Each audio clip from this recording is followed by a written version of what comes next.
All right, guys, the Bolt Buddy. Now, I have paid full price for this. The only favour they've done, I've never met the guys over in New Zealand that make these, is he has put the Earn It Outdoors logo into the 3D printing, which is very cool, so thank you very much. A lockable, fully encased, including the handle, calibers on the bottom, in case you get a few, 3D printed lockable case. Comes with, I guess, a bolt to carry it around on your pants. I don't know. I don't think I'm going to use that. I'm sure you guys will find your use for that. I'm going to ditch that. So, why? I mean, I've just had my bolt in an oily rag forever. Here's why. It's 3D printed case. You drop it. It's protected. That's a start. I've also never dropped my bolt, but hear that? It is so well made that the face is protected. Obviously, it's closed at the bottom. The lugs line up perfectly. It's sturdy as all hell. So when it's in and you lock it, your pin fires. I love it. Imagine having the spring tension off in your bolt for the entire duration that it's stored. Now, if you're running half a dozen different calibers or more, and you know it's foxing season or whatever, and your big old 3006 sits in the cupboard through that till deer season opens again, it'd be nice to have that tension off your spring. To me, that is a winner. Here's another winner.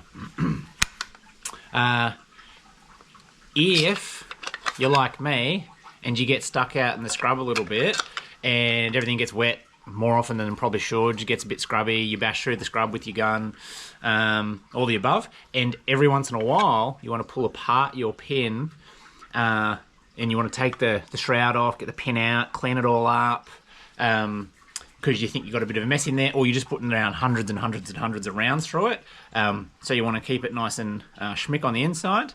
Here's something cool. The lugs fit perfect. You can rotate off your bolt handle, take shroud off obviously, disconnect that. The other version of using that is if for whatever reason you fire your pin outside of the action of your rifle, you just half put it in there and then you can redo your pin, so you don't get stuck with a fired pin outside your rifle. Now, anyone experienced probably won't do that, but you know, if you've got that teenage kid with their first license and they're learning some stuff and they're messing around because they're teenage kids and they do happen to fire it, and you're stuck out in the middle of, you know, the paddock, they're shooting some tin cans or whatever, getting good, learning how to fire guns, be safe around guns, you're not stuck. Going, oh man, I need a screwdriver to leverage off to re-engage the pin. We know how to do that. But if you've got one of these floating around because you transported the rifle with this in it, you can redo that. I love it. Tension off the spring, fully protected, handles protected. I can't really find a flaw in it. If you travel internationally, it's going to abide by all rules. I went to New Zealand recently. The Border Force crew were really lovely. Here in Australia, they were fairly inexperienced, the crew I had on the day. And they were handling my rifle. They had gloves on. They were very respectful, but they had no idea how to handle the rifle. The chances of them dropping my rifle were about 1,000-fold me dropping my rifle.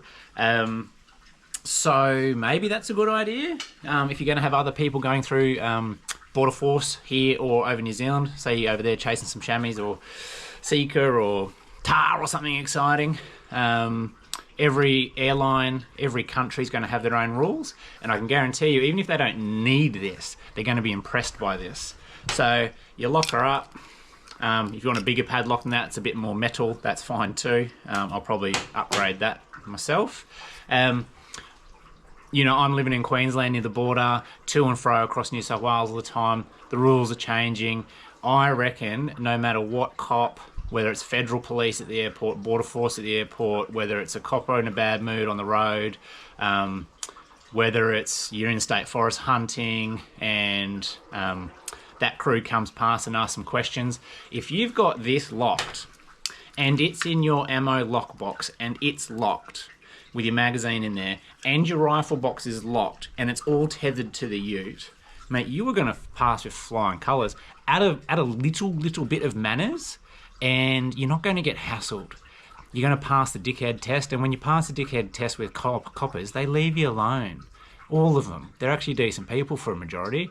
And I reckon this mixed with a bit of manners, doesn't matter if you're at the airport or in the state forest, or, you know, you've got your teenage kids carting things around, setting things up with their fresh new license, and they're just, you know, learning to handle stuff. There's so many pros, so many pros.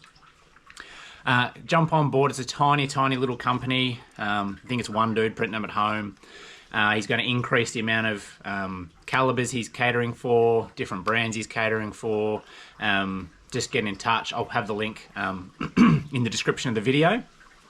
I can't say anything more good about it. Absolutely brilliant. I think reasonably priced, because I don't own a 3D printer, and I don't want a 3D printer. I don't have $3 through to 12 grand for a 3D printer. So you pay a few bucks, but you get something that you can't make yourself. I'm just excited that I don't have to use my oily rag anymore. I think it's cool as hell. Jump on and support a fellow shooter. Okay, Bolt Body's awesome, but click here to watch us go chase some reds in the raw. Incredible footage. I only wish I had a better quality camera, but we've upgraded cameras. This camera is new, so next raw we're going to get just as good a footage and launch that. But if you want to see some red deers roaring up in the Brisbane Valley in Australia, click right here. That video is going to be pretty exciting. Stick it out to the end and you'll see the big 5x5 that we got.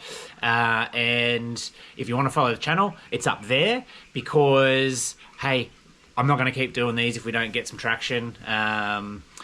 I want us to be supportive of the community, of like-minded people, but did you know that if you actually like the video and subscribe to the channel, it gives you more footage of like channels? It's in your best interest for your personal YouTube algorithm to like stuff and to subscribe to stuff.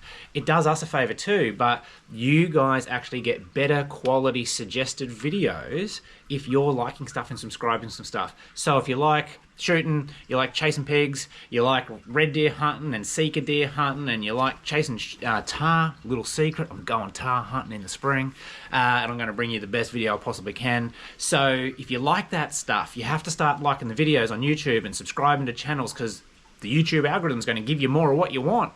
So do that, because it also helps us out. Stay tuned for some more action soon, guys.